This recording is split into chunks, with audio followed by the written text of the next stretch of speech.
In this short video tutorial, I'm going to be creating with this cute little birdhouse planter box I found at Dollar Tree. I'm Summer with hammondsnest.com, and I'll give you as many details as I can throughout the video, but please let me know if you have any questions. First off, I gave one full coat of the plaster colored chalk paint by Waverly.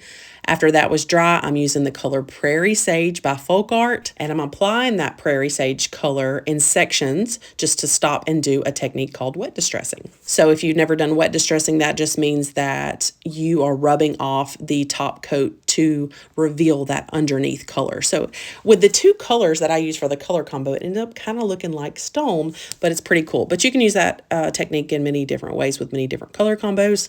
Next, I'm using a silicone rubber stamp in a bird design that I found on Amazon. And I'm using my acrylic block to line it up on some scrap cardboard to make a little homemade tag. And now I'm going to cut that out.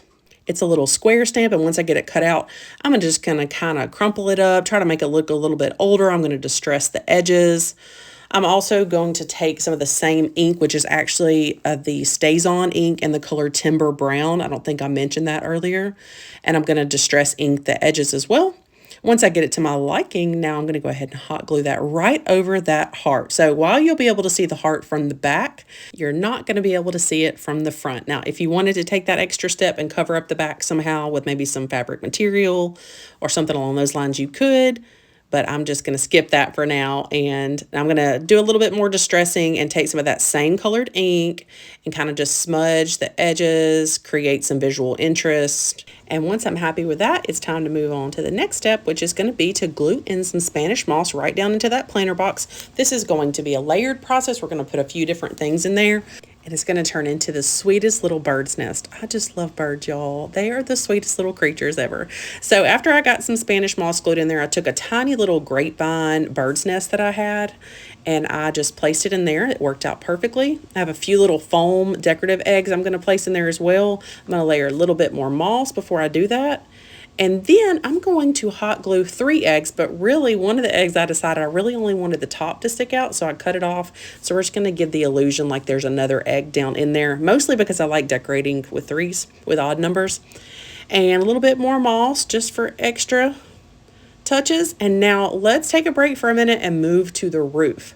I wanted something that kind of felt really woodlands and natural. So I ended up snipping off little pieces of a pine cone. So that's what I'm layering on here. I'm going to speed through this, but actually just a fun fact, in real time, it only took me 5 minutes to do the entire roof in real time, both sides of it. And I just took the little pieces and was patient, kind of glued and layered them on like little roof shingles. And it was just the cutest. Okay, let's keep going and add some character with some little bitty natural florals and some little green baby's breath. The off-white pieces I got from a clearance piece at Walmart, and then the little greens baby breath, which is all faux florals, that came from Hobby Lobby. Isn't this looking so beautiful? Okay, I decided to add some feet too. And I've got these little cat feet that I got from Walmart. They come in a package of 8, 4 big ones and 4 little ones. These are the 4 smaller ones in the package.